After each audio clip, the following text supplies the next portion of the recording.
مولانا صاحب ډېر ښکلې خبرې مو وکړې. که خوښه مو د امام زین العابدین علیه السلام چې کوم ژوند تاسو بیانو چې د امام زین العابدین علیه السلام د امام حسین علیه السلام زندګۍ کې تاریخ کې دومره څه نه دي راغلي. د امام حسین علیه السلام نه بعد چې کله امامت امام زین العابدین علیه السلام ته پاتې شو نو ډېر څه بیا د هغې په زندګۍ کې موږ ته بیان شوي دي.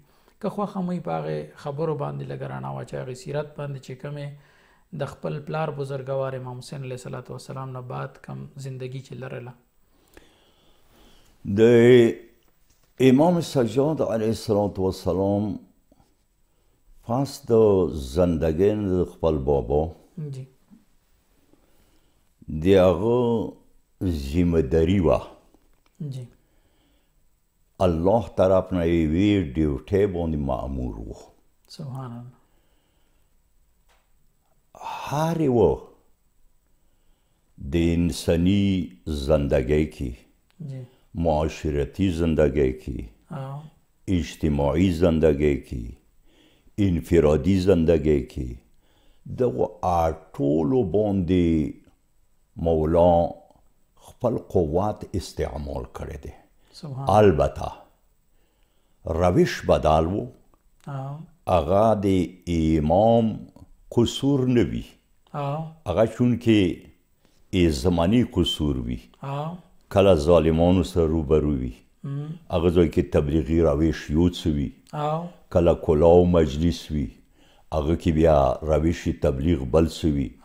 امام سجاد علیه السلام داسې زمانو سره روبرو و چې هغه تبلیغ به کولو، خو یې مناجاتو په ذریعه به کولو.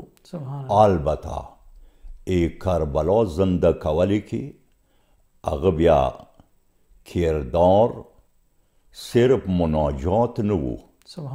زه به که ته اجازه درکوې کربلا نه تللو دوه ذمه دار وو.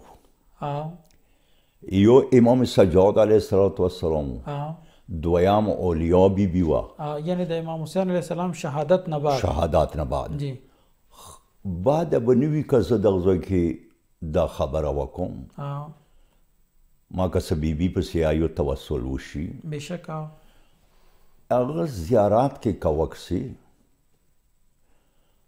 السلام علیک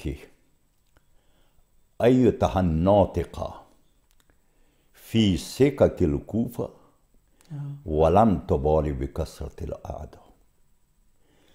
دا ساړه وخت خو هر یو سړی تقریر کوی شي که، خو داسې بازار کې څه دا پاته نه لګېږي څه سوونه دیخ نه دي، زرګونه دیخ نه دي، بازار تانګ دی یا کلاو دی. داسې ځای کې بیا د خطبو لوستنه یا د علي میرنۍ لور کار دی یا د مولا حسین دغه معصوم نه یې په کار دی چې هغه ابن زیاد دربار کې هغه خطبې چې مولا امام سجاد علیه السلام ولوستلې چې هغوی خطبو دنیا یې ولرزوله، بلکې هغه کوفیان چې هغوی څو ورځې مخکې سترګې تورې وې، خطبو نه وروسته بیا هغه سترګې په ژړا شولې، ژړوانې یې وکړلې. زه به داسې عرض درته وکړم چې یوه تبلیغي نقطې طرف ته به زه اشاره وکړم. کربلا نه مولا روان شو 11 ورځې باندې ظهر نه وروسته. وجه څه وه؟ وجه دا وه چې هغوی خپلې تنې دفن کولې، نو وره پورې حرام نه روانولو. ما خپله څه کوم تاریخ کې ما ته نظیر کې راغلي دي هغه دا دي چې 12 شپې شپې المنځونه مولا امام سجاد علیه السلام یې کوفې دروازې کې وکړو. دا یا بی بی کوفې دروازې کې وکړو.